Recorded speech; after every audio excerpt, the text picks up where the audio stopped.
پناہ مانگتا ہوں میں اللہ کی شیطان مردود سے، اللہ کے نام سے جو بڑا مہربان نہایت رحم فرمانے والا ہے۔ یقیناً جو اللہ کی آیات کا کفر کرتے ہیں اور انبیاء علیہم السلام کو ناحق قتل کرتے ہیں اور ان لوگوں کو بھی قتل کر دیتے ہیں جو لوگوں میں سے عدل و انصاف کا حکم دینے کے لیے اٹھیں، تو آپ ان لوگوں کو ایک دردناک عذاب کی خوشخبری سنا دیں۔ یہ ایسے لوگ ہیں جن کے اعمال دنیا اور آخرت دونوں میں برباد ہو گئے اور ان کا کوئی بھی مددگار نہ ہوگا۔ کیا آپ نے ان لوگوں کے طرز عمل پر غور نہیں کیا جن کو کتاب کا کچھ حصہ دیا گیا ہے؟ جب ان کو آپس کے معاملات کا فیصلہ کرنے کے لیے کتاب اللہ کی طرف بلایا جاتا ہے تو ان میں سے ایک گروہ منہ پھیر کر پیچھے ہٹ جاتا ہے۔ ان کا یہ رویہ اس سبب سے ہے کہ وہ کہتے ہیں کہ ہمیں جہنم کی آگ ہرگز نہ چھوئے گی مگر گنتی کے چند روز۔ ان کی گھڑی گھڑائی باتوں نے ان کو دین کے معاملے میں دھوکے میں ڈال دیا ہے۔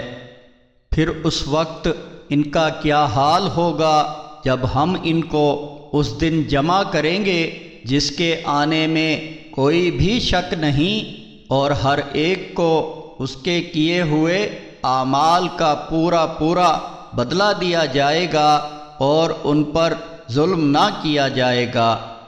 آپ کہو کہ اے اللہ بادشاہی کے مالک، تو جسے چاہے بادشاہی کا اقتدار عطا فرمائے اور جس سے چاہے بادشاہی چھین لے، اور جسے چاہے عزت دے اور جسے چاہے ذلیل کر دے۔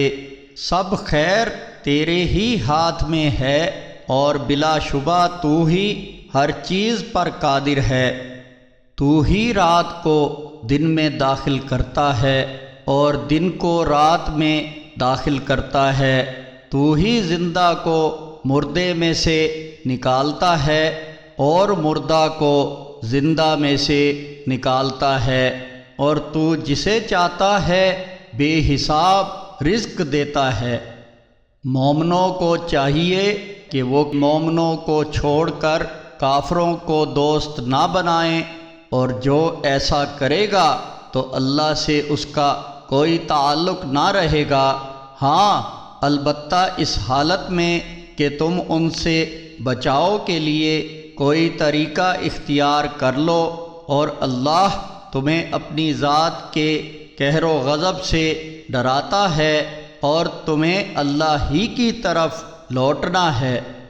اے نبی محمد صلی اللہ علیہ وسلم، ان سے کہو کہ جو تمہارے سینوں میں ہے اسے خواہ چھپائے رکھو یا ظاہر کر دو، اللہ اسے جانتا ہے۔ اسے تو وہ سب بھی معلوم ہے جو آسمانوں اور زمین میں ہے، اور اللہ ہر چیز پر قادر ہے۔